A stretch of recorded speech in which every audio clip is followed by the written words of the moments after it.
ప్రార్థన. మహాపరిశుద్ధుడైన తండ్రి, ఈ సాయంకాల వేళలో మరొకసారి నీ శక్తి కలిగిన బలమైన స్వరాన్ని వినడానికి నీ వాక్కును ఆత్మను పంపి నీ బిడ్డలమైన మమ్మల్ందరినీ పవిత్రులుగాను పరిశుద్ధులుగాను నీ రాకడ కొరకు సిద్ధపరిచినందుకు స్తోత్రాలు. మాకు ఈ పరిచర్యలకు విరోధంగా పోరాడుతున్న శత్రువుని సిగ్గుపరిచి పాటల ద్వారా, ఆరాధన ద్వారా, ఉపదేశం ద్వారా, ప్రార్థన ద్వారా, దిద్దుబాటు ద్వారా మమ్మల్ని అందరినీ పవిత్రులుగాను పరిశుద్ధులుగాను చేసినందుకు కృతజ్ఞతాస్తుతులు చెల్లిస్తూ యేసు నామంలో అడిగి పొందినాము తండ్రి, ఆమెన్. ప్రార్థన ఆలకించి అడిగినవన్నీ పొందుకునే భాగ్యమిచ్చి నడిపించిన యేసయ్యకు స్తోత్రము చేయదమో. స్తోత్రం స్తోత్రం స్తోత్రం స్తోత్రం స్తోత్రం. తండ్రి, కుమార, పరిశుద్ధాత్మ దేవునికి స్తోత్రము చేయదమో. స్తోత్రం స్తోత్రం స్తోత్రం స్తోత్రం స్తోత్రం. ఆమెన్. మంచిది నాన్న. మనందరం కూడా పరిశుద్ధ లేఖనాల్లో మొదటి తిమోతి పత్రిక 3వ అధ్యాయాన్ని ధ్యానం చేసుకుంటా ఉన్నాము.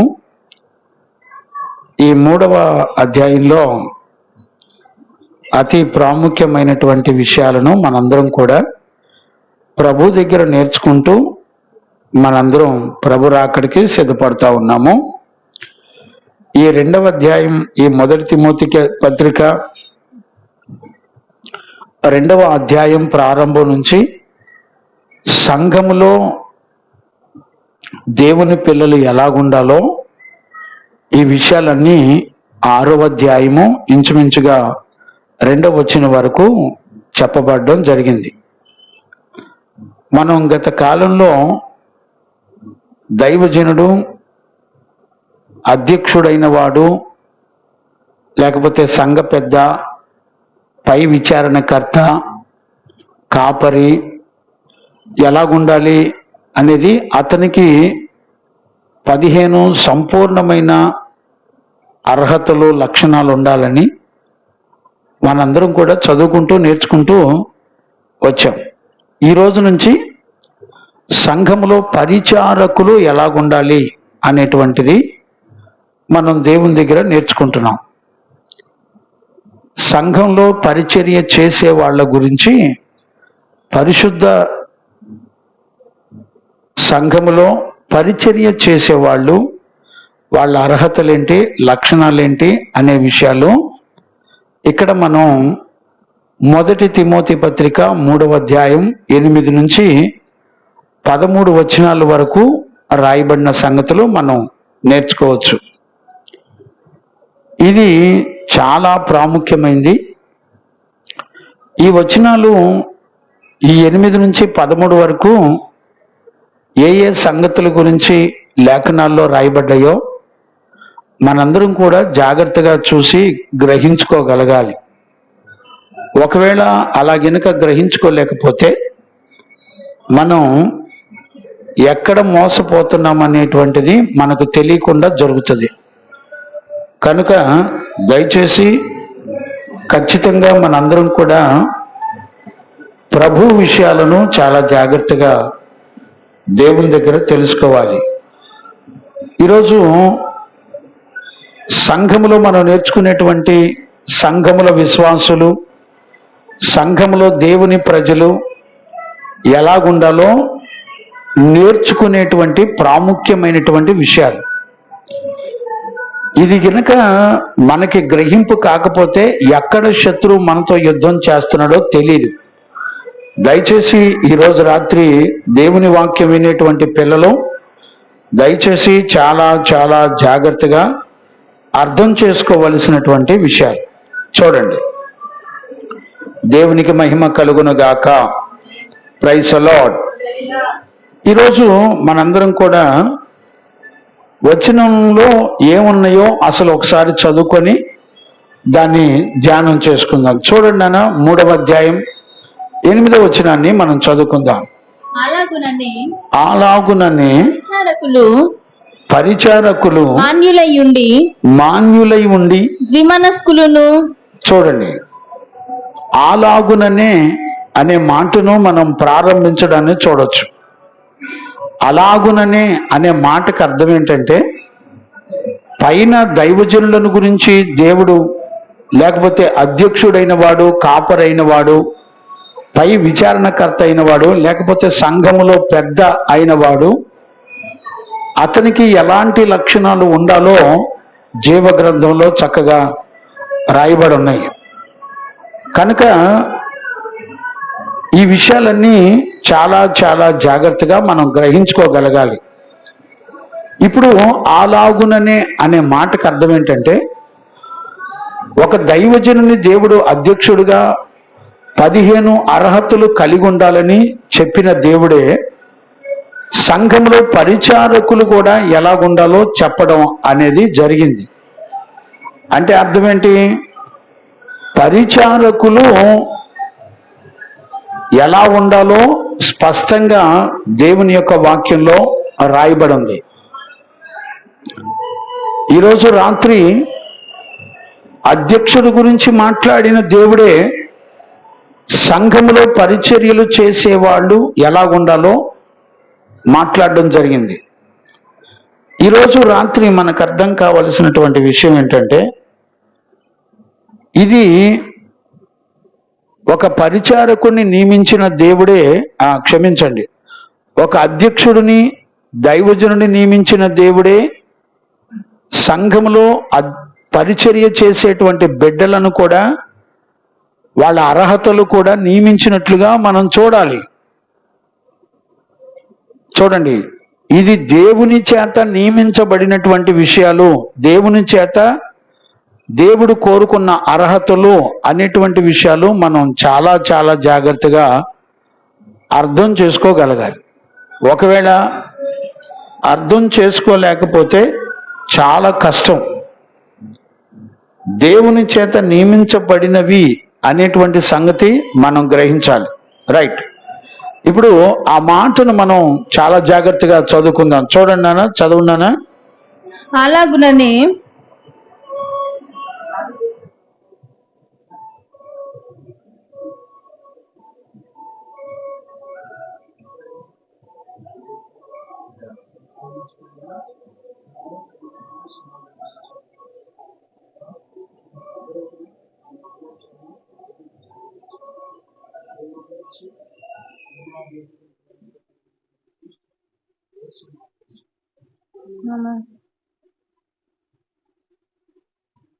దయచేసి జాగ్రత్తగా అర్థం చేసుకోండి. అధ్యక్షుణ్ణి నియమించినటువంటి దేవుడే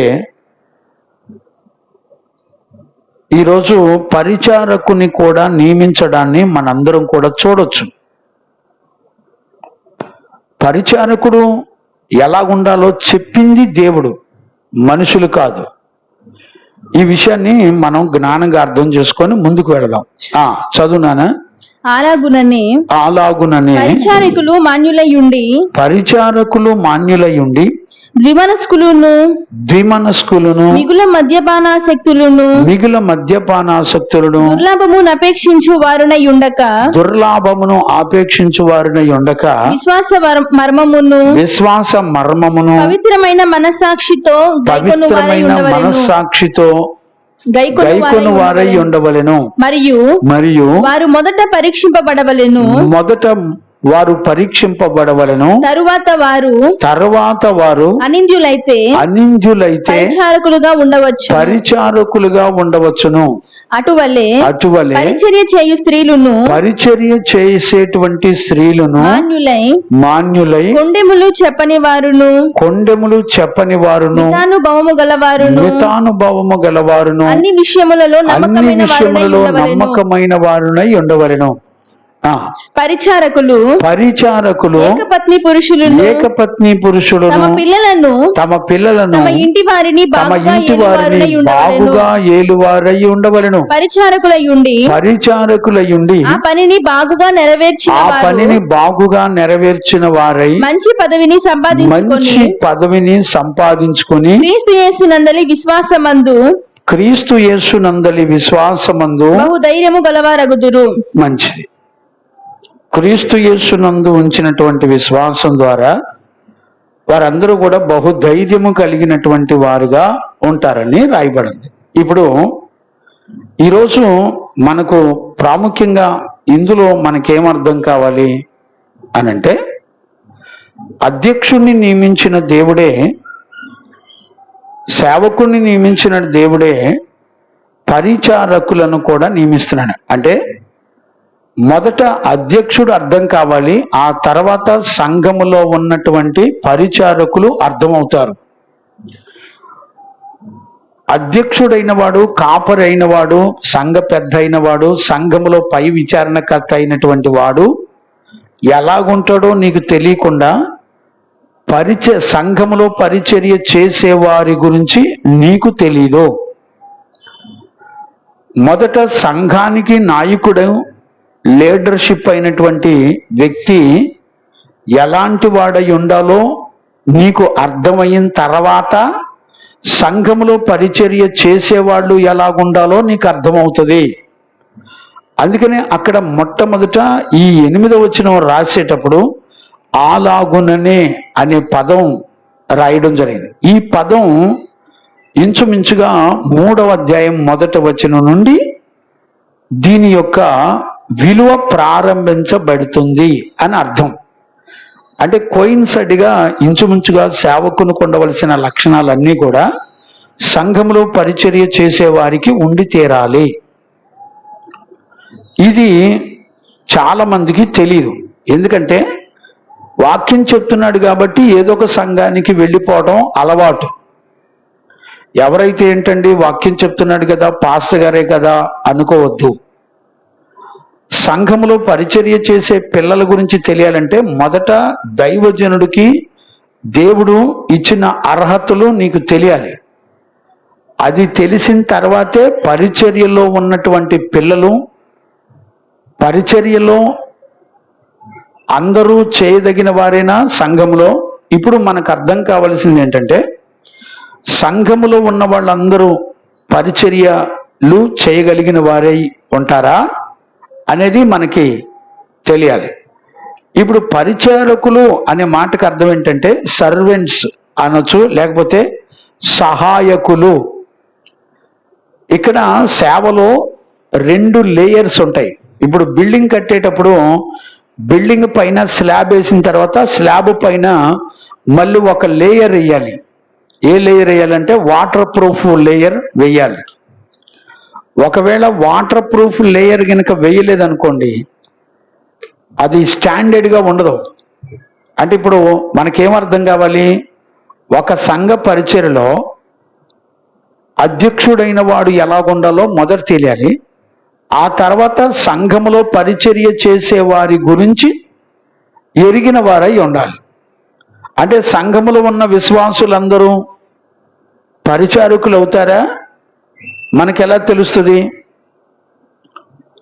ఇప్పుడు సంఘంలో చర్చికి వెళ్ళే వాళ్ళందరూ అందరినీ కలిపి పరిచారకులు అని అనొచ్చా? ఇంతకీ బైబిల్లో పరిచారకులు అంటే ఎవరు, ఎన్ని విధాలుగా ఉన్నారు అంటే, దేవుడు జీవగ్రంథంలో రాసిన వారిని పరిచారకులు అని ఎవరెవరిని పిలిచాడు దేవుడు?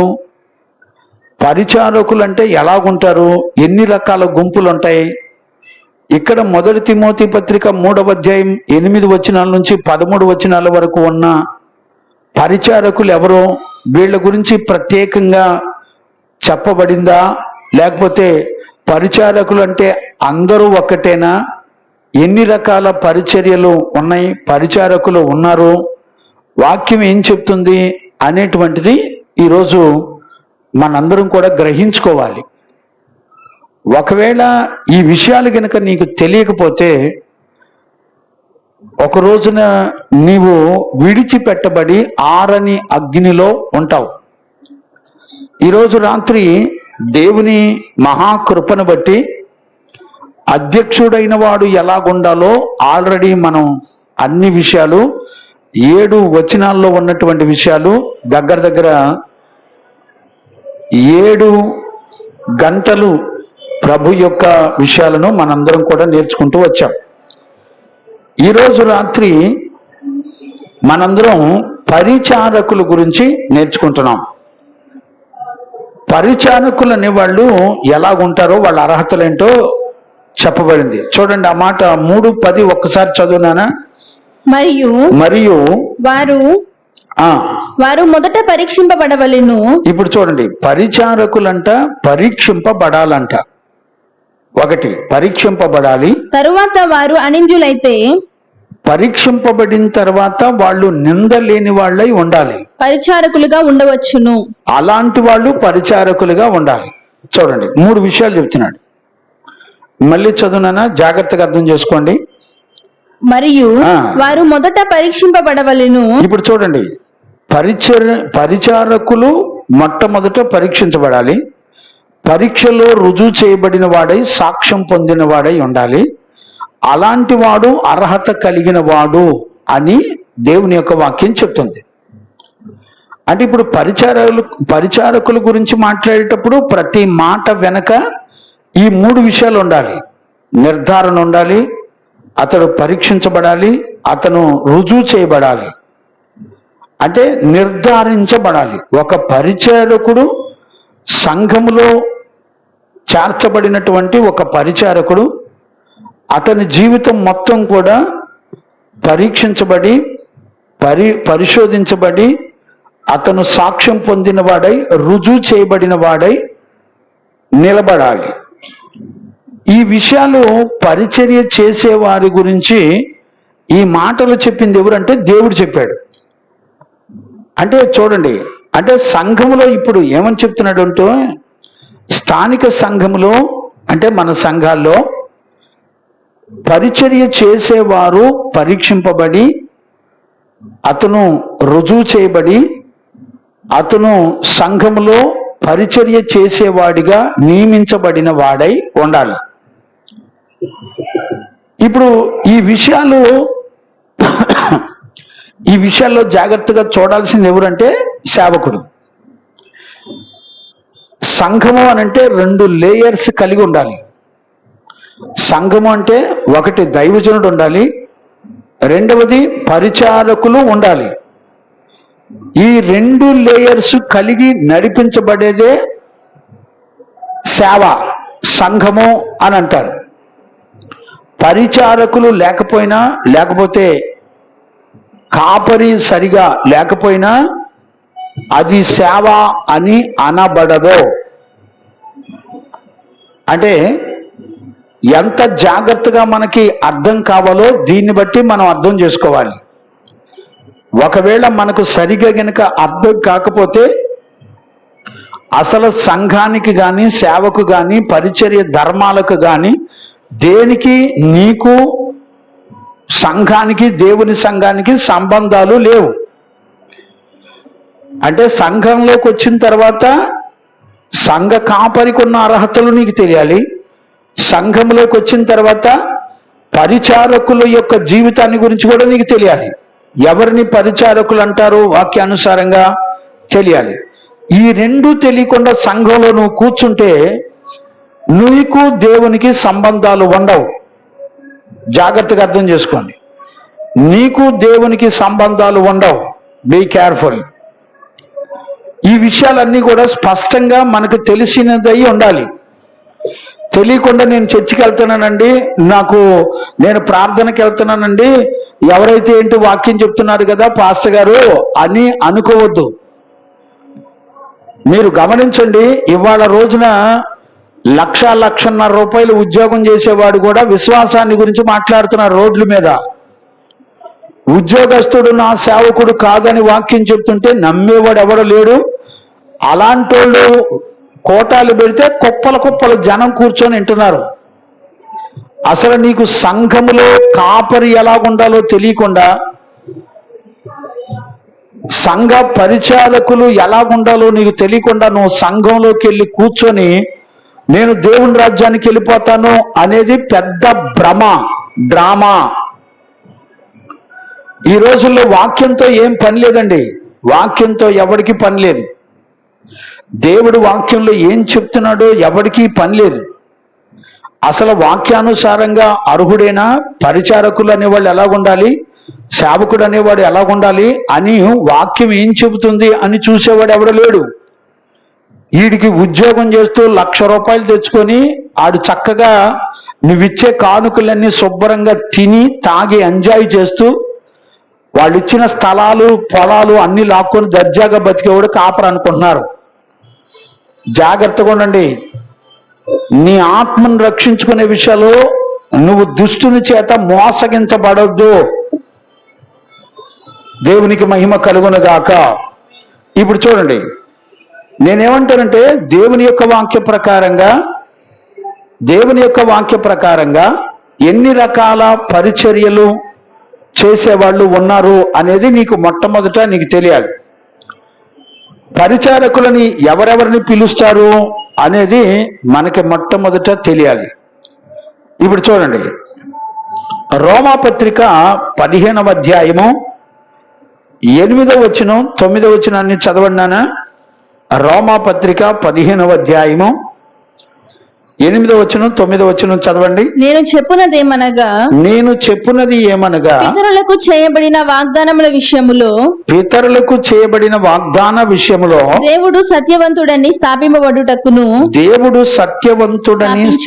స్థాపించుటకును అన్యజనులు ఆయన కనికరమును గూర్చి యేసుక్రీస్తు యొక్క కనికరమును గూర్చి దేవునికి మహిమపరచుటకును క్రీస్తు సున్నతి గల వారికి పరిచారకుడాయను. యేసుక్రీస్తు సున్నతి కలిగిన వాళ్ళకి పరిచారకుడు అయ్యాడంట. అంటే పరిచారకులు అని ఎవరెవరిని పిలుస్తున్నారు అనంటే మొట్టమొదట యేసుక్రీస్తుని పరిచారకుడు అని పిలిచాడు. వాస్తవానికి యేసుక్రీస్తు రక్షకుడు కదా, మరి ఆయన్ను కూడా పరిచారకుడు అని పిలవడాన్ని మనం చూడొచ్చు. అంటే యేసుక్రీస్తు రక్షకుడైనా కూడా సంఘ పరిచారకులకు వచ్చేపాటికి, సంఘ పరిచర్యలోకి వచ్చేపాటికి పరిచారకులలో మొట్టమొదట యేసుక్రీస్తు పరిచారకుడు అని రాయబడింది. ఆయన ప్రధాన అపోస్తలుడు, ఆయన లోకరక్షకుడు, ఆయన పరిశుద్ధుడు అని దేవుని చేత పిలువబడినటువంటి యేసుక్రీస్తు కూడా మొట్టమొదట పరిచారకుడుగా ఆయన కూడా పిలువబడ్డాడు. అంటే ఇప్పుడు ఈ లెక్కలో పరిచారకుల లిస్టులో ఎవరున్నారు అంటే యేసుక్రీస్తును కూడా పరిచారకుడుగా జీవ గ్రంథం చెబుతుంది. దేవునికి మహిమ కలుగునుగాక. Praise the Lord. ఇక్కడ చూడండి, రెండవదిగా చూడండి నాన్న, కొలస్సీ పత్రిక 3వ అధ్యాయం 5వ వచనాన్ని కూడా చదువుకోవచ్చు. కొలస్సీ పత్రిక 3వ అధ్యాయం 5వ వచనం. భూమి మీద మీ అవయవములను కొలస్సీ పత్రిక 3:5 చదువునాను. కావున భూమి మీద ఉన్న మీ అవయవములను అనగా జారత్వమును అపవిత్రతను కామాతురతను దురాశను విగ్రహారాధన అయిన ధనాపేక్షను చంపివేయండి. వాటి వలన దేవుని ఉగ్రత అవిధేయుల మీదకి వచ్చును. పూర్వము వారి మధ్య జీవించినప్పుడు మీరును వీటిని అనుసరించి నడుచుకొంటిరి. కాదు నాన్న, ఏం చదువుతున్నావు? కొలస్సీ 3:5. క్షమించు నాన్న, కొరింథీ పత్రిక తల్లి, నన్ను క్షమించండి నాన్న. 1 కొరింథీ పత్రిక, క్షమించండి, 3వ అధ్యాయం. ఇప్పుడు జాగ్రత్తగా వినండి. అపోల్లో ఎవడు? పౌలు ఎవడు? పరిచారకులే కదా. ఇప్పుడు చూడండి, అంటే అపోస్తులందరూ కూడా అందరి గురించి ఏమని చెప్తుందంటే వాక్యం, పరిచారకులే కదా. అందరూ పరిచారకులే. అంటే మొట్టమొదట పరిచారకులు ఎవరు అని పిలుస్తుంది అంటే యేసుక్రీస్తు పరిచారకుడు అని చెప్తుంది వాక్యం. అలాగే అపోస్తులుడైన పౌలు, అపోస్తులు కూడా పరిచారకులు అని పిలువబడుతుంది వాక్యం. ఇప్పుడు ఎఫెసీ పత్రిక 6వ అధ్యాయం 21 కూడా మనం చదివితే, ఎఫెసీ పత్రిక 6వ అధ్యాయం 21 మీరును నా క్షేమ సమాచారం అంతయు తెలుసుకొనుటకు నా క్షేమ సమాచారమంతయు తెలుసుకొనుటకు ప్రియ సహోదరుడును ప్రభువునందు నమ్మకమైన పరిచారకుడునైన ప్రభునందు నమ్మకమైన పరిచారకుడైన తుకీకు నా సంగతులన్నీ మీకు తెలియజేయును. చూడండి, తుకీకు కూడా ఎవరని రాయబడింది? తుకీకు కూడా పరిచారకుడు అని రాయబడింది.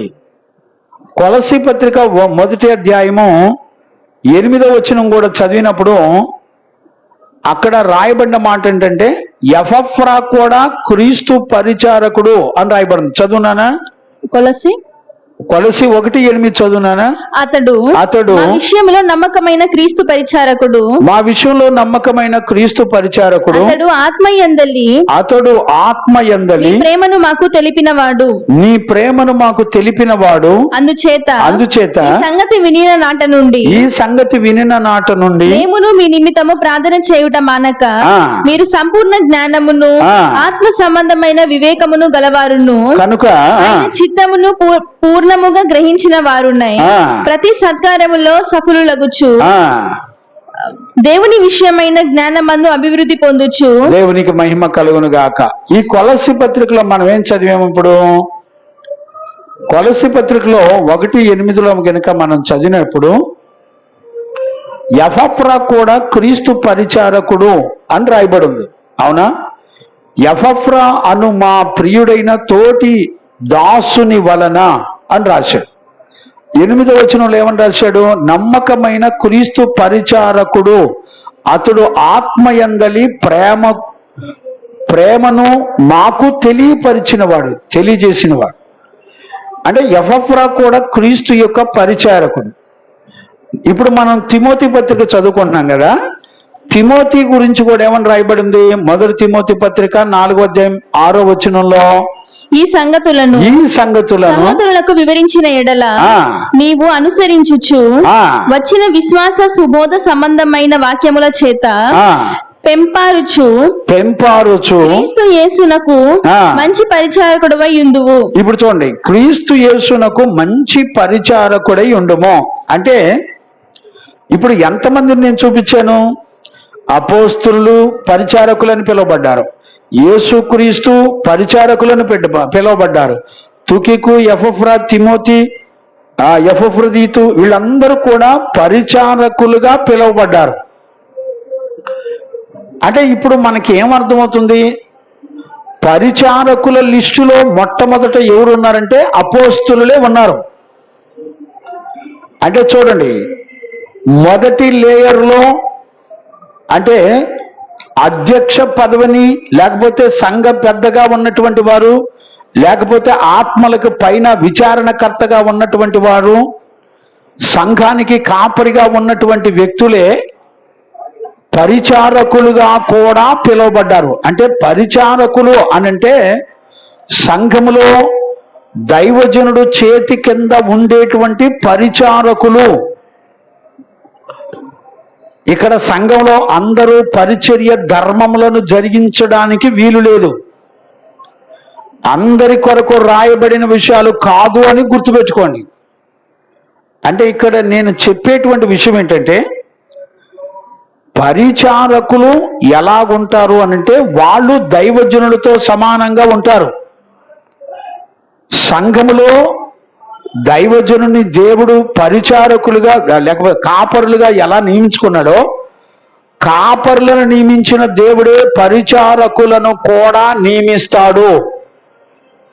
అంటే కాపరత్వం చేయాలి, పరిచర్యలు చేయాలి. ఈ 2 ధర్మాలు నెరవేర్చగలిగిన వారై ఉండాలి సంఘములో ఉన్నటువంటి పిల్లలు. అంటే సంఘములో నుంచే దైవజనులు అనే గుంపు తయారవ్వాలి. అదే సంఘములో నుండే పరిచర్యలు చేసేవారు కూడా లెగవాలి. అంటే నేను మరొక ఆశ్చర్యకరమైనటువంటి విషయాన్ని కూడా నేను చూపిస్తాను. పరిచారకులు ఒకవేళ మనం బైబిల్ తెలిసిన వాళ్ళేనా, ఇతరులు కూడా పరిచారకులుగా ఉంటారా అనేది కూడా మీకు నేను ఇప్పుడు చూపిస్తాను. చూడండి, దేవునికి మహిమ కలుగును గాక. Praise the lord. రోమా పత్రిక 13వ అధ్యాయం 4వ వచనాన్ని మనం చదువుకుందాం. రోమా పత్రిక 13వ అధ్యాయం 4వ వచనాన్ని మనం చదువుకుందాం. కార్యములకు జాగ్రత్తగా అర్థం చేసుకోండి.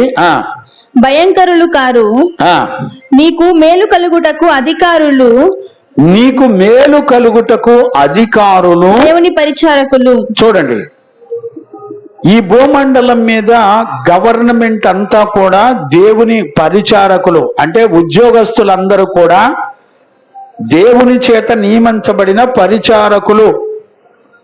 అంటే అధికారులందరూ కూడా ప్రజలకు పరిచర్యలు చేయడానికి నియమించబడినారు.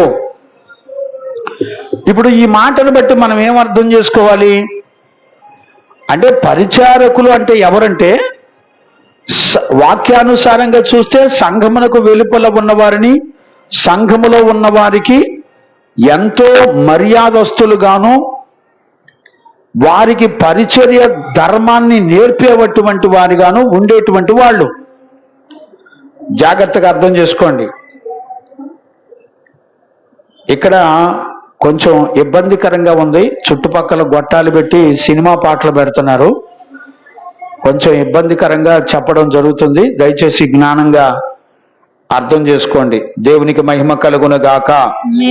మళ్ళీ చదువునానా మాటల్ని 8, 9, అదే రోమా పత్రిక 13:4 చదువునానా. పర్వతము చేయువారు చెడ్డ కార్యములకే గాని మంచి కార్యములకు భయంకరులు కారు, నీకు మేలు కలుగుటకు. ఇప్పుడు చూడండి, నీకు మేలు కలుగుటకు అధికారులు దేవుని పరిచారకులు. అధికారులు కూడా దేవుని పరిచారకులు అని రాయబడి ఉంది. దేవునికి మహిమ కలుగును గాక. ఇప్పుడు దీన్ని బట్టి మనకేమర్థం అవుతుంది? గవర్నమెంట్ అధికారులు కూడా పరిచారకులుగా నియమించబడినట్లుగా దేవుని యొక్క వాక్యం చెప్తుంది. దేవునికి మహిమ కలుగును గాక. ఇక్కడ పరిచర్య చేసేటువంటి పరిచారకులు అందరూ కూడా దేవుని కొరకు నియమించబడిన వారై ఉండాలి. వాళ్ళు దేవుని చేత నియమించబడినటువంటి వారు మాత్రమే పరిచారకులుగా పిలువబడతారు అని దేవుని యొక్క వాక్యం స్పష్టంగా చెప్తుంది. ఇప్పుడు చూడండి, మీకు మరొక మాట పూర్తిగా వివరంగా ఇంకొక మాట గుర్తు చేస్తాను. రోమాపత్రిక 16వ అధ్యాయం 1వ వచనాన్ని నేను జ్ఞాపకం చేస్తాను. చదవండి. కెంక్రేయలో ఉన్న సంఘ పరిచారకురాలకు, ఆ కింకిరియాలో ఉన్న సంఘ పరిచారకురాలు అగు ఫిబే అను మన సహోదరుని పరిశుద్ధులకు తగినట్టుగా ప్రభునందు చేర్చుకొని ఆమెకు మీ వలన కావలసినది ఏదైనా ఉన్న ఎడల సహాయము చేయవలెనని ఆమెను గూర్చి మీకు సిఫారసు చేయుచున్నాను. దేవునికి మహిమ కలుగును గాక. ఇప్పుడు ఫిబే అనేటువంటి సహోదరి ఎవరు అనంటే, ఆమె సంఘ పరిచారకురాలు అని పిలువబడింది. ఇప్పుడు మనందరికీ అర్థం కావాల్సింది ఏంటంటే, దేవుని చేత అధ్యక్షుడైన వాడు, కాపరైన వాడు, ఆత్మలకు పైన నాయకులైనటువంటి వారిని దేవుడు ఎలా సెలెక్ట్ చేసుకున్నాడో, సంఘంలో పరిచారకులుగా నియమించబడిన వారిని కూడా దేవుడు అలాగే సెలెక్ట్ చేసుకున్నటువంటి వ్యక్తి. ఇది మనుషుల వలన సెలెక్ట్ చేయబడినటువంటి పరిచారకులు కాదు. నెంబర్ 1, చాలా జాగ్రత్తగా గుర్తుపెట్టుకోండి. మనుషుల వలన నియమించబడినటువంటి పరిచారకులు కాదు. మరి ఎవరు వీళ్ళంతా? దేవుని చేత నియమించబడినటువంటి పరిచారకులు. Be careful. ఈ విషయాలు చాలా జాగ్రత్తగా దేవుని దగ్గర మనం అర్థం చేసుకోవాలి. ఇప్పుడు చూడండి, నేను మరొక మాటను కూడా జ్ఞాపకం చేస్తాను. చదవండి నాన్న. ఫిలిప్పీ పత్రికలో ఫిలిప్పీ పత్రిక 1వ అధ్యాయము 1వ వచనాన్ని మనం చదువుకుందాం. ఫిలిప్పిలో ఉన్న క్రీస్తు యేసునందలి ఫిలిప్పులో ఉన్నటువంటి క్రీస్తు యేసు నందలి సకల పరిశుద్ధులకును పరిశుద్ధులకును అధ్యక్షులకును పరిచారకులకును క్రీస్తు యేసు దాసులైన పౌలును తిమోతియును శుభమని చెప్పి వ్రాయునది. మన తండ్రి యగు దేవుని నుండి. ఇప్పుడు ఎవరెవరికి ఆ లిస్టు ఎవరెవరి పేర్లు చెబుతూ శుభమని చెప్పి రాస్తున్నాడు అంటే, మళ్ళీ చదువునానా ఆ మాట, అధ్యక్షులకు వారికి పరిచారకులకును. చూడండి, అధ్యక్షులు పరిచారకులు వీళ్ళిద్దరూ పరిశుద్ధులై ఉండాలి. అంటే వీళ్ళు మొట్టమొదట పరిచర్య చేసేటువంటి వాళ్ళు పరిశుద్ధులుగా సంఘములో సాక్ష్యము పొందినటువంటి వారై, వారి విశ్వాసములో పరీక్షింపబడినటువంటి వారై, నియమించబడిన వారై ఉండాలి. జాగ్రత్తగా అర్థం చేసుకోండి. అంటే ఇప్పుడు దైవజనుడికి ఏ పిలుపు ఉందో సంఘములో పరిచర్య ధర్మముని చేసేవాళ్ళు కూడా అదే పిలుపు కలిగినటువంటి వారిగా ఉన్నారు అనేటువంటి విషయాన్ని కూడా మనందరం గట్టిగా గుర్తుపట్టాలి. మళ్ళా చెప్తున్నాను, జాగ్రత్తగా వినండి. ఇప్పుడు ఫిలిప్పీ పత్రిక 1:1 ఎవరెవరు గురించి మాట్లాడుతుంది అంటే, 2 గుంపుల వాళ్ళ గురించి. ఫిలిప్పీ పత్రిక 1వ అధ్యాయం 1వ వచనం మళ్ళీ చదువునానా. ఫిలిప్పిలో ఉన్న క్రీస్తు యేసునందలి ఫిలిప్పులో ఉన్నటువంటి క్రీస్తు యేసునందలి సకల పరిశుద్ధులకును. ఇప్పుడు చూడండి, సకల పరిశుద్ధులకును అంటే పరిశుద్ధులలో ఎవరెవరు ఉన్నారు? చదువునానా. అధ్యక్షులైన వారు అంటే సంఘ కాపరి పరిశుద్ధుడై ఉండాలి. పరిచారకులు కూడా పరిశుద్ధులై ఉండాలి. అంటే ఇప్పుడు చూడండి, సంఘములో అధ్యక్షుడైన వాడు లేకపోతే కాపరి, సంఘములో పరిచర్యలు చేసేటువంటి వాళ్ళు మొట్టమొదట పరిశుద్ధులై ఉండాలి. అంటే ఎలాంటి పరిశుద్ధతకు సమానమైన పరిశుద్ధత అనంటే, నీకు వాక్యం చెబుతున్న దైవజనుడికి ఏ పరిశుద్ధత కలిగి ఉంటాడో, ఇప్పుడు సంఘములో పరిచర్యలు చేసేవాళ్ళు కూడా అలాంటి పరిశుద్ధులై ఉండి తీరాలి. ఇప్పుడు చాలా జాగ్రత్తగా అర్థం చేసుకోండి. అలాంటి వారిని పరిశుద్ధులు, పరిచర్యలు చేసేటువంటి వారు పరిశుద్ధులై ఉండి తీరాలని వాక్యం చెప్తుంది. ఇక్కడ మీకు ఆశ్చర్యాన్ని కలిగించేది ఏంటంటే, 11వ వచనంలోకి వెళ్ళినప్పుడు అక్కడ 11వ వచనం చదువునానా. అక్కడే 1 తిమోతి పత్రిక 3వ అధ్యాయం 11వ వచనం. అటువలే పరిచర్య చేసేటువంటి స్త్రీలను మాన్యులై కొండెములు చెప్పని వారును మితానుభవము కలిగిన వారును అన్ని విషయములలో నమ్మకస్తులై ఉండవలెను. పరిచారకులు. ఇప్పుడు చూడండి, ఇక్కడ చాలా జాగ్రత్తగా అర్థం చేసుకోండి. 11వ వచనాన్ని మరి ఎంతవరకు మీకు అర్థమవుతుందో నాకు తెలియదు. దయచేసి 11వ వచనాన్ని జ్ఞానంగా అర్థం చేసుకోండి. ఏమనుందంటే, అటువలే. చూడండి, పదాన్ని కంటిన్యూ చేస్తున్నారు. ఇప్పుడు చూడండి, ఎస్పెషల్లీగా సంఘములో స్త్రీల యొక్క పరిచర్య చేసేటువంటి స్త్రీలు ఎలాగుండాలో చెప్తున్నాడు. ఏమని చెప్తున్నాడు? అటువలే అని ప్రారంభించాడు. ఇప్పుడు 8వ వచనంలో మనం ఏం చదువుతున్నాం? అలాగుననే. అంటే అర్థం ఏంటి? ఇప్పుడు సంఘములో స్త్రీలు అనే వాళ్ళు ఎలాగుండాలంటే, దైవజనుడు ఎలాంటి పరిశుద్ధత కలిగిన వాడో అలాగుండాలి. అలాగే దైవజనుడు చేతి కింద పరిచర్యలు చేసేటువంటి వాళ్ళు ఎలాగుండాలో అలాగుననే లేకపోతే అటువలే. ఇప్పుడు సంఘములో స్త్రీలు ఎట్టుండాలంట? చదువున్నాను. అటువలే పరిచర్య చేయు స్త్రీలును మాన్యులై కొండెములు చెప్పని వారును మితానుభవము గలవారును అన్ని విషయములలో నమ్మకమైన వారునై ఉండవలెను. ఇక్కడ పుట్నోట్లో ఒక మాట రాసి ఉండాలి. ఉందమ్మా? పుట్నోట్ ఉందా? చెప్పని. అది కాదు నాన్న. మాన్యులై అంటే భార్యలును అను. మాన్యులై అన్న దగ్గర కొండెములు చెప్పని వారును దగ్గర అపవాదులును అను. మాన్యులై అన్న దగ్గర పుట్నోట్లో ఏమనుందంటే అపవాదులు. స్త్రీలు అటువంటి భార్యలు అనే మాట ఎక్కడుంది పుట్నోట్లో? మాన్యులు అనే మాట దగ్గర పుట్నోట్ ఉంది. అక్కడ మాన్యులు అంటే భార్యలు అని రాయబడి ఉంది. అంటే అర్థం ఏంటి? సంఘములో కాపరికి భార్యగా ఉన్నటువంటి వారు సంఘములో పరిచర్యలు చేయటానికి కొరకు నియమించబడ్డవారు. వాళ్ళు కూడా దైవజనుడు భార్య కూడా పరిచర్యలు చేయడంలో నియమించబడిన వాళ్ళు. ఇప్పుడు చూడండి, భార్యలను గూర్చి దేవుడు ఇంత స్పష్టంగా రాశాడు కదా.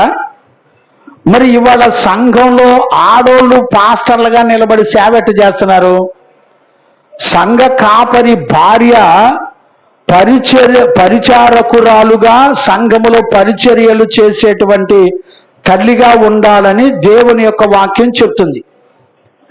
ఆమె మాన్యురాలై ఉండాలి. అంటే సంఘములో కాపరిగా ఉండకూడదు, ఒక కాపరికి పరిచర్య చేసే తల్లిగా ఉండాలి. ఈ రోజున వాక్యాన్ని చూసేవాళ్ళు ఎవరు లేరండి. చెవి గలవారు విందురుగాక. సంఘ కాపరి భార్య ఏమై ఉండాలి అంటే పరిచారకురాలై ఉండాలి. ఆమె రెండో లేయర్లో ఉన్నటువంటి పాత్ర అందులో ఉంది ఆవిడ. మొదటి లేయర్లో కాపరిగా, అధ్యక్షుడుగా, ఆత్మలకు పైన నాయకుడుగా ఉన్నటువంటి దైవ సేవకుల గుంపులో ఆమె పేరు రాయలా. సేవకుని భార్య ఎక్కడ ఉండాలంటే పరిచారకుల లిస్టులో, అంటే దైవజనుడు చేతి కింద పరిచర్యలు చేసేటువంటి తల్లిగా ఉండాలి. ఈ రోజున ఆడోళ్ళు బలిపీఠం ఎక్కి నేను పాస్టర్ని అంటే నేను పాస్టర్ని అంటున్నారు. బైబిల్ చరిత్రలో ఎక్కడ ఆడోళ్ళు సంఘ కాపరులుగా ఆడోళ్ళను నిలబెట్టినట్టు పరిశుద్ధ జీవ గ్రంథంలో ఎక్కడా చెప్పబడలేదు. దయచేసి చెవిగలవారు విందురుగాక. మీరు బరి తెగించి మేమింతే అని పోతే మీ కర్మకి మీరు ఉత్తరవాదులు. వాక్యం మాకు అక్కర్లేదు అయ్య గారు, మేము శరీర ప్రేమను చూపించుకుంటాం, మాకు ఆడోళ్ళు కాపర్లుగా ఉంటే అదే మాకు ధన్యత అనుకొని వెళితే నీ కర్మకు నువ్వు ఉత్తరవాది. వాక్యాన్ని బట్టి నేను చెప్పాలి కాబట్టి చెప్తున్నాను. నేను వాక్యం చూపించకుండా మాట్లాడితే నేను విమర్శిస్తున్నాను అని నన్ను ఖచ్చితంగా మీరు పాయింట్ అవుట్ చేయొచ్చు. ఇప్పుడు ఒక దైవజనుడు భార్య ఎక్కడ ఉండాలా? పరిచారకుల గుంపులో చేర్చబడింది ఆవిడ మాన్యురాలై కొండెములు చెప్పకుండా చాలా జాగ్రత్తగా ఒళ్ళు దగ్గర పెట్టుకొని సంఘంలో పరిచారకు దైవజనులకు పరిచర్యలు చేసేవారిగా నియమించబడిన గుంపులో ఉన్నారు. ఏమండి, నేను చెప్తున్నానా వాక్యం చెప్తుందా? మరి మీకు ఏ ధైర్యం, ఏ రెఫరెన్స్ను బట్టి, ఏ వాక్యాన్ని బట్టి సేవ చేస్తున్నారు తెలీదు. వాక్యం నీకొద్దు, వాక్యంతో నీకేం పని లేదు. ఎలా పడితే అలా వెళ్ళటం ఏంటంటే ఆడోళ్ళు కూడా బిషప్పులు అయిపోయారు, సంఘాలకు బిషప్పులు అంట. మరి ఎక్కడ చూసి నేర్చుకొని వచ్చి బిషప్పులు అయిపోయి సేవలు చేస్తున్నారో, మరి ఆడోళ్ళు సంఘంలో బలిపీఠం ఎక్కి ఎలాగ సేవ చేస్తున్నారో నాకు తెలీదు. వాక్యంలోనైతే ఎక్కడా చెప్పబడలేదు. మరి ఇవాళ ఆడోళ్ళు సేవలు చేస్తుంటే జనాలు ఎగబడి పరిచర్యలు చేస్తున్నారు. అదేనంటే మేము గొప్ప పరిచారకులు అండి, సేవకుల కింద మేము పరిచర్య చేసేవాళ్ళం అని చెప్పుకుంటున్నారు. అయ్యలారా, పాస్టరమ్మ అని పిలవలా, కాపరి భార్య అని పాస్టరమ్మ అని పిలవలా. ఏమని పిలిచారంటే పరిచారకురాలు ఆవిడ. ఇప్పుడు సంఘంలో ఫిబే కూడా ఎవరు? పరిచారకులు. అంటే ఇవాళ సంఘంలో పరిచర్యలు చేసేవాళ్ళు ఎవరంటే తగాదలు ఆడేవాళ్ళు, బూతులు ఆడేవాళ్ళు, కల్లాలు గొడవలు పెట్టేవాళ్ళు. మరి ఇక ఎవడిష్టం ఆడిదండి. వాక్యంలో ఏమనుందంటే కొండేలు చెప్పకూడదు. అర్థమైందండి. మితానుభవం కలిగిన వారై ఉండాలి, అన్ని విషయాల్లో నమ్మకస్తులై ఉండాలి, వాళ్ళు పరీక్షింపబడిన వాళ్ళై ఉండాలి, వాళ్ళు సంఘములో సమాజంలో పరిశుద్ధుల చేత సాక్ష్యం పొందిన వాళ్ళై ఉండాలి. ఏమండి, ఒక దైవజనుడు చేతి కింద పరిచర్య చేసే వాళ్ళకే ఇన్ని రూల్స్ ఉంటే మరి సంఘంలో ఎవడు పెడతాడు? నేను పరిచారకుని, నేను పరిచర్య చేస్తానని అంటున్నారేంటి? పరిచర్యలు చేయాలంటే ఒక దైవజనుడు చేతి కింద ఉండి పరిచారకుడుగా పరిచర్య చేసేటువంటి తల్లులుగా మీరు ఉండాలంటే మీ జీవితం ఎలాగుండాలో పరిశుద్ధ లేఖనంలో స్పష్టంగా చెప్పబడింది. మరి వాక్యాన్ని బట్టి చూసేవాళ్ళు ఎవరు కనపడతలా? ఇంగ్లీష్లో కూడా ఆ మాట దగ్గర ఫుట్నోట్లో ఏమనుందంటే దేర్ వైఫ్స్ అని రాయబడింది, వారి యొక్క భార్యలు అని రాయబడింది. మరి ఇంగ్లీష్లో కానీ ఇతర భాషల్లో కానీ చూసినప్పుడు అదే మీనింగ్ వచ్చే విధంగా కాపరి భార్య పరిచారకులు రాలు అని చెప్పి రాయబడింది. ఇప్పుడు దీన్ని బట్టి ఫిబేను కూడా చూస్తే ఏమని అర్థం చేసుకోవాలి? సంఘములో దైవజనులకు పరిచర్య చేసే పరిచారకురాలు అని రాయబడింది. అక్కడ రోమాపత్రిక 16:1 మళ్ళొకసారి చదువునానా? రోమాపత్రిక 16వ అధ్యాయం 1వ వచనం మళ్ళొకసారి చదువునానా? కింక్రియలో ఉన్న సంఘ పరిచారకురాలు ఫీబే అను మన సహోదరిని. ఇప్పుడు చూడండి, సంఘ పరిచారకురాలు ఫిబే అని రాయబడింది. ఫిబే సంఘ పరిచారకురాలు, సంఘములో పరిచర్య చేసే తల్లి. గమనించారా? ఇప్పుడు ఎవరు సంఘ పరిచారకురాలు, ఎవరు సంఘ కాపరి? వాక్యాన్ని బట్టి చూసి సంఘ కాపరి ఎవరో తెలుసండి? ఈ రోజున ఆడోళ్ళు కూడా సంఘ కాపరులుగా నిలబడి సంఘంలో మొగోళ్ళను పట్టుకొని ఒరే ఇట్రా అదే ఇట్రా, ఆ పని చేయి ఈ పని చేయని చెప్తున్నారు. సంఘములో పురుషుల మీద పెత్తనం చేయకూడదు, అధికారం చేయకూడదని వాక్యం చెప్తుంది. స్త్రీ ఎప్పుడు కూడా సంఘములో ఉన్నటువంటి పురుషుల మీద అధికారం చెయ్యకూడదు అని రాయబడింది. మీరు 1 తిమోతి పత్రిక 3వ అధ్యాయం చివరి వచనాలు, 2వ అధ్యాయంలో చివరి వచనాలు మనం చదువుకుంటే తెలుస్తుంది. మనకి బైబిల్తో పని లేదు. మరి నీకేం కావాలి? నువ్వు ఎవరిని వెంబడిస్తున్నావు? నీకు సేవకులంటే తెలీదు, పరిచర్య చేసేవాళ్ళంటే తెలీదు. మరి ఏం తెలియకుండా నువ్వు నీళ్ళలో మునిగి రక్షించబడి పరలోకం వెళ్ళిపోతావా? నిన్ను పరలోకానికి నడిపించే సేవకులు, పరిచారకులు, కాపరులు, సంఘములో ఉన్నటువంటి వాళ్ళు నీ ఆత్మను ఎలాంటి వాళ్ళైతే సిద్ధపరుస్తారు, వాళ్ళకి అర్హతలు ఏమున్నాయి, ఈ అర్హతలను గురించి దేవుడు ఏం చెప్పాడు, పరిచర్య చేసే వాళ్ళ అర్హతలేంటి, పరిచర్య చేస్తున్నటువంటి సేవకుల యొక్క అర్హతలేంటి, నీకు తెలియకుండా నువ్వు ఎట్లా రక్షించబడ్డావు? నీకు ఇవన్నీ ఏం అక్కర్లేదండి. నీకేంటంటే నీళ్ళలో మునగటం, ఎవడో ఒకడు వాక్యం చెప్పాడుగా, ఆడే పాస్టర్. ఇప్పుడు నీకు దేవునితో పని లేదు. సేవలో దైవజనుడైనా పరిచారకులైనా పరిచర్య చేసే సంఘములో పరిచర్య చేసేటువంటి పిల్లలైనా వీళ్ళు దేవుని చేత నియమించబడిన పరిశుద్ధులు. చాలా చాలా జాగ్రత్తగా మీరు గుర్తుపెట్టుకోవాలి. పరిశుద్ధత చేత పిలువబడినటువంటి వాళ్ళు, అందులో ఎవరెవరు ఉండాలి? కాపరులు, తర్వాత కాపరులు చేతి కింద పరిచర్య చేసేటువంటి వాళ్ళు, వీళ్ళిద్దరూ కూడా పరిశుద్ధులై దేవుని చేత పిలువబడి ఆయన కోరుకున్న అర్హతలు కలిగిన వారే సంఘంలో దైవజనుడికి పరిచర్య చేయాలి. మరి నీకు అసలు ఏమీ తెలియకుండా నువ్వు పోయి కూర్చొని నీకు నువ్వే ఊహించుకొని పోయి గొప్ప గొప్ప పరిచర్య, అసలు మా పాస్టర్ గారికి నేను పెద్ద పరిచారకుండా స్టైల్ కొట్టమాక. అసలు పరిచర్య ధర్మాన్ని నెరవేర్చడానికి నీకు అర్హతలు ఉన్నాయా లేదా అని వాక్యంలో చూసుకొని పరీక్షించుకో. నీకేం తెలీదు. నీకేం తెలియకుండా నువ్వు సంఘంలో చేర్చబడ్డావు, నువ్వు ఒక డబ్బున్న వ్యక్తివి, నువ్వు అన్ని సంఘంలో నేను ఒక పెద్ద లీడర్ అని చెప్పి ఎచ్చులు పోతా ఉంటావు. ముందల ఆ ఎచ్చులు తగ్గించుకొని పరిచర్య చేయటానికి నీకు అర్హత ఉందో లేదో ముందల దేవుడు చెప్పిన గుణాలు నీలో ఉన్నాయో లేదో ఒళ్ళు దగ్గర పెట్టుకొని చూసుకో ఫస్ట్. నీకు అదేం పట్టదో, వాక్యం ఏం చెప్పినా నీకు ఏ ఆలోచనతో పని లేదు. అంటే ఏం చెప్తావు?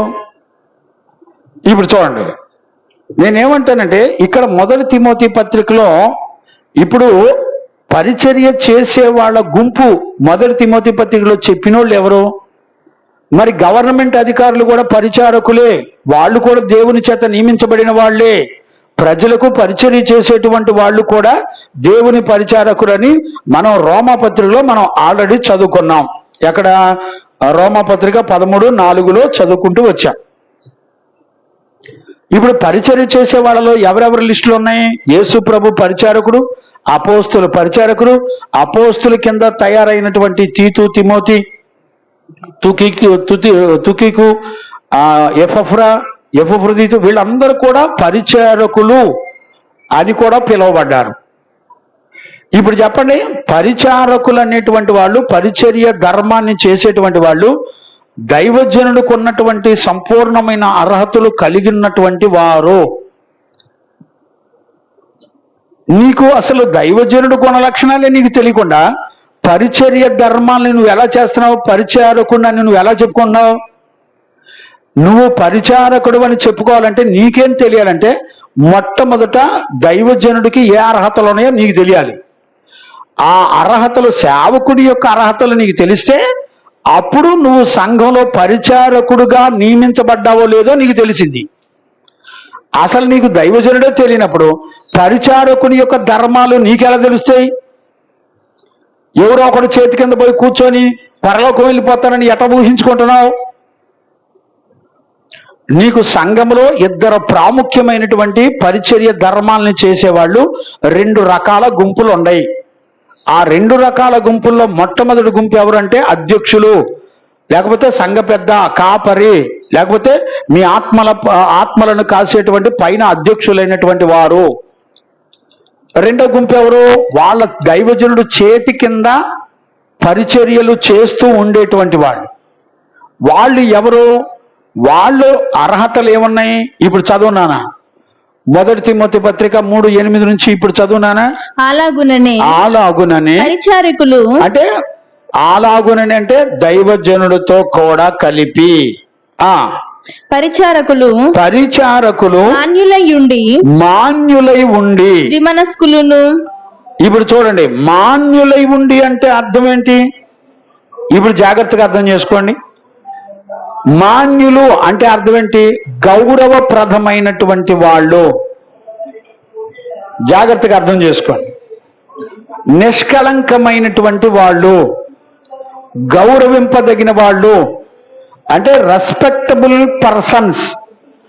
అంటే ఎక్కువగా రెస్పెక్టబుల్ పర్సన్స్ భూమండలం మీద ఎవరి గురించి చెప్తారంటే ఆధ్యాత్మికమైన జీవితం ఎవరైతే చేస్తున్నారో వాళ్ళని గౌరవపదమైన, లేకపోతే నిష్కళంకులుగాను, లేకపోతే రెస్పెక్టబుల్ పర్సన్ గాను, లేకపోతే మాన్యత కలిగినటువంటి గౌరవింపదగినటువంటి వారిగాను నియమించబడతారు. నేను అడుగుతున్నాను, ఎలాంటి గుణాలు ఉన్నాయండి మన దగ్గర? చెప్పండి. అసలు నీకు దైవజనుడు అర్హతలే నీకు తెలియనప్పుడు నువ్వు ఆ పరిచర్య చేయడానికి కూడా నీకు అర్హత ఉందో లేదో కూడా నీకు ఎట్ట తెలిసింది? అంటే ఇప్పుడు పరిచర్య చేసేవాళ్ళు ఎలా ఉండాలని వాక్యం చెప్తుంది? ఇప్పుడు చూడండి, అపోస్తుల కార్యాల్లో 6వ అధ్యాయం 3వ వచనం నుండి చదవన్నానా? అపోస్తుల కార్యాల్లో చక్కగా మీరు గుర్తుపట్టండి, చాలా జాగ్రత్తగా అర్థం చేసుకోండి. 6వ అధ్యాయం 3 నుంచి చదువునానా? కాబట్టి సహోదరులారా ఆత్మతోను జ్ఞానముతోను నిండుకొని మంచి పేరు పొందిన ఏడుగురు మనుషులను మీలో ఏర్పరచుకొనుడి. మేము వారిని ఈ పనికి నియమింతుము. ఇప్పుడు చూడండి, పని చేసే వారినంట వాళ్ళు ఎలాగుండాలంట? ఆత్మతోనూ జ్ఞానముతోనూ నింపబడిన వాళ్ళై మంచి పేరు పొందిన వాళ్ళై ఉండాలి. వాళ్ళనే పరిచారకులు అంటారు. అంటే ఒక పరిచారకుడు కూడా పరిశుద్ధాత్మను పొందిన వాడై ఆత్మ చేత నింపబడిన వాడై ఉండి తీరాలి. అలాంటి వారిని మాత్రమే సంఘములో ఏ పరిచర్యలు చెయ్యాలన్నా అలాంటి వారిని నియమించాలి. మీరు ఇంకొంచెం 6వ అధ్యాయం అపోస్తుల కార్యాల్లో మొదటి నుంచి చదివితే ఇంకొంచెం వివరంగా అర్థమైంది. ఆ దినములలో శిష్యుల సంఖ్య విస్తరించుచున్నప్పుడు అనుదిన పరిచర్యలో తమలో విధవరాండ్రలను చిన్న చూపు చూచిరని హెబ్రీయుల మీద గ్రీకు భాష మాట్లాడు యూదులు సనుగసాగిరి. అప్పుడు 12 అపోస్తులు యొద్దకు శిష్యుల సమూహమును పిలిచి శిష్యులందరినీ పిలిచి మేము దేవుని వాక్యమును బోధించుట మాని ఆహారము పంచిపెట్టుట యుక్తము కాదు కాబట్టి సహోదరులారా ఆత్మతోను. ఇప్పుడు చూడండి, మేమొచ్చి మీకు పరిచర్యలు చేయటం కాదు కానీ మేము వాక్యం చెప్పే విషయాల్లో మేము శ్రద్ధ కలిగి ఉండాలి. సేవకుడు ఇప్పుడు దైవజనుడు చేతి కింద సంఘ పరిచర్యలో ఏమేం పరిచర్యలు ఉన్నాయో అవి చెయ్యాలంటే వాళ్ళని ఎలా సెలెక్ట్ చేయాలో చెప్తున్నాడు. ఏమని చెప్తున్నాడు? కాబట్టి సహోదరులారా ఆత్మతోను జ్ఞానముతోను దేవుని యొక్క జ్ఞానముతోను నిండుకొని మంచి పేరు పొందిన 7 మనుషులను మీలో ఏర్పరచుకొని మేము వారిని ఈ పనికి నియమింతుము. అది ఇప్పుడు పరిచర్య చేసేవాడికి ఏముండాలి? పరిశుద్ధాత్మను పొందాలి. ఇప్పుడు కాపరికి ఏముండాలి? పరిశుద్ధాత్మను పొందాలి. ఇప్పుడు కాపరి పరిశుద్ధాత్మను పొందాలి, కాపరి చేతి కింద పరిచర్య చేసేవాడు కూడా పరిశుద్ధాత్మను పొందాలి. అంటే ఆత్మ చేత నింపబడకపోతే కాపరి సేవకు పనికిరాడు, కాపరి చేతి కింద పరిచర్య చేసేవాడు కూడా పనికిరాడు. వీళ్ళకి పరిశుద్ధాత్మ వరాలు లేకపోతే వీళ్ళు పనికి రారు. గుర్తుపడుతున్నారండి? చెవులు పనిచేస్తున్నాయా? ఏమండి, సంఘములో కాపరి భార్య మాన్యురాలై ఆమె కూడా పరిచారకురాలు అని పిలువబడింది. ఇప్పుడు ఎంత దారుణంగా పరిచర్యలు జరుగుతున్నాయి అంటే వాక్యంతో పని లేదండి. వీళ్ళకి అసలు సిగ్గు శరం శివు నెత్తురు ఏముండదు. బరి తెగించి మా ఇష్టం అని బయలుదేరారు. నేను వాక్యానుసారంగా చెప్పనా, ఇశ్రాయేలు ప్రజలు కూడా ఆ రోజుల్లో ఆమోసులో మీరు చూసుకోండి 5వ అధ్యాయంలో 4వ అధ్యాయంలో, అలాగే మీకాలో కూడా చూసుకోండి 2వ అధ్యాయం 19లో 18లో 11లో, అక్కడ వాళ్ళు కూడా తాగుబోతోళ్ళని మాయ మాటలు చెప్పేవాళ్ళని వీళ్ళే మాకు కాపర్లు ప్రవక్తలు అని కోరుకున్నారంట ప్రజలు. ఇప్పుడు కొత్త నిబంధనలో కూడా ఆడవాళ్ళని కాపరులుగా పెట్టుకునే వాళ్ళు ఎవరు? ఈ ప్రజలు వాళ్ళకై వాళ్ళు నిర్ణయించుకుంటున్నారు. ఏమే మాకు పాస్టర్ అమ్మా, దేవుడు చెప్పాడా, బైబిల్లో చెప్పాడా? దాంతో పని లేదు వీళ్ళకే. వాక్యంలో రాసిందా, దేవుడు చెప్పాడా, నియమించాడా ఎవరినన్నా, దాంతో పని లేదు. వాళ్ళ ఇష్టం. ఇప్పుడు ప్రజలకు ఎవరు కావాలి? దురద చెవులు కలిగిన వాళ్ళై ఉండి ప్రజలందరూ కూడా ఎలాగ ప్రవర్తిస్తున్నారు చూస్తున్నారా బైబిల్ని? ప్రజలు వాళ్ళకు కావలసిన కాపరులను ఎన్నుకొని పేతురు పత్రికలో రాసినట్టుగా దురద చెవులు గలవాళ్ళై రాసుకొని వాళ్ళకే వాళ్ళు ఎన్నిక చేసుకొని వాళ్ళకే వాళ్ళు నియమించుకొని మేము పరలోకం వెళ్ళిపోతామని భ్రమపడుతున్నారు. దేవుని భయం బొత్తిగా లేదండి. వీళ్ళు దేవుని ఉగ్రతలో ఉన్నటువంటి వాళ్ళు. వీళ్ళు అనుకుంటున్నారు గుడికి వెళ్ళి మేము ప్రార్థన చేస్తున్నాం, గుడికి వెళ్ళి మేము అద్భుతంగా పరలోకాన్ని సిద్ధపడుతున్నాం అనుకుంటున్నారు. వీళ్ళ నెత్తి మీద దేవుని ఉగ్రత ఉందని అర్థం కావట్లా. సత్య సంబంధులు చాలా ధైర్యంగా ఉంటారండి, రాజీ పడరు, ఎవరితోనూ రాజీ పడరు. దేవుని లేఖనాలు ఎలాగున్నాయో వాళ్ళు చక్కగా పరీక్షించి పరిశోధించి తెలుసుకుంటారు.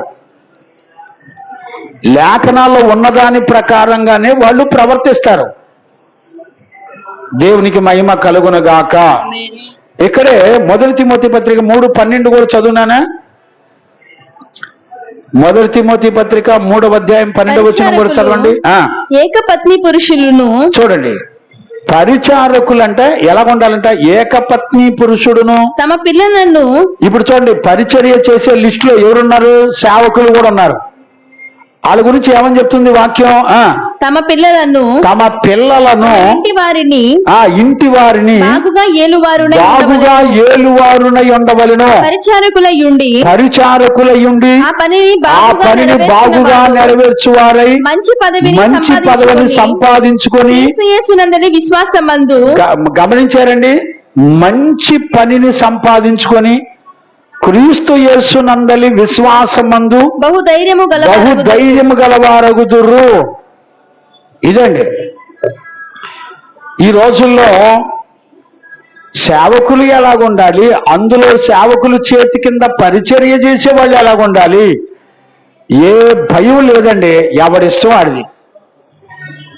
ఈరోజు రాత్రి ఒక దైవజనుడిగా నేను చెప్తున్నాను, పరిశుద్ధ లేఖనాల్లో వాక్యాలు చూపించి నేను చూపిస్తున్నాను. పరిచారకుడైన సేవకుడు దైవజనుడు చేతి కింద ఉండి పరిచర్యలు చేసేటువంటి పరిచారకులు ఎలాగుండాలో, వాళ్ళకి ఏ అర్హతలు ఉండాలో పరిశుద్ధ గ్రంథం స్పష్టంగా చెబుతుంది. దయచేసి చూడండి, తెలుసుకోండి, నేర్చుకోండి. వీళ్ళిద్దరూ కూడా సంఘములో దేవుని చేత ఏర్పరచబడిన వాళ్ళు. వీళ్ళు దేవుని చేత పరిశుద్ధులుగా ఎన్నిక చేయబడినటువంటి వాళ్ళు. వీళ్ళు నీతిమంతులై ఉన్నారు. మరి పరిచర్య చేయాలంటే ఈ అర్హతలు నాలో ఉన్నాయా లేదా అని ఆలోచించుకునేవాడు ఇప్పుడు సేవకులు లేరు, పరిచర్యలు చేసేవాళ్ళు కూడా లేరు. ఎవరిష్టం వాడిది. ఈరోజు రాత్రి నేను దైవజనుడిగా మిమ్మల్ని అందరినీ కూడా బతిలాడి చెప్తున్నాను, దయచేసి గుర్తుపట్టండి. ఈ అర్హతలు మీలో నాలో ఉంటే మనం కాపరిగాను, లేకపోతే మనం పరిచారకులుగాను, మనం దేవుని చేత పరిశుద్ధపరచబడి నియమించబడతామనే సంగతి దయచేసి గుర్తుపెట్టుకోవాలి. దేవునికి మహిమ కలుగునుగాక. Praise the Lord. ఈరోజు రాత్రి ఈ విషయాలలో అసలు నేను ఎక్కడున్నాను సంఘములో అని మనం పరీక్షించుకోకపోతే మనం సంఘ పరిచర్యలో దేని కొరకు ఎన్నుకోబడ్డామనేటువంటి సంగతి తెలియకుండా నువ్వు మోసగించబడి నరకానికి వెళ్ళిపోతావు. కాబట్టి ఈ వాక్యాలన్నిటిని ఆధారం చేసుకొని జాగ్రత్త పడడానికి పరిశుద్ధాత్మ దేవుడు మనందరికీ సహాయం చేసి నడిపించును గాక. ఆమేన్. ప్రార్థన చేసుకుందాం.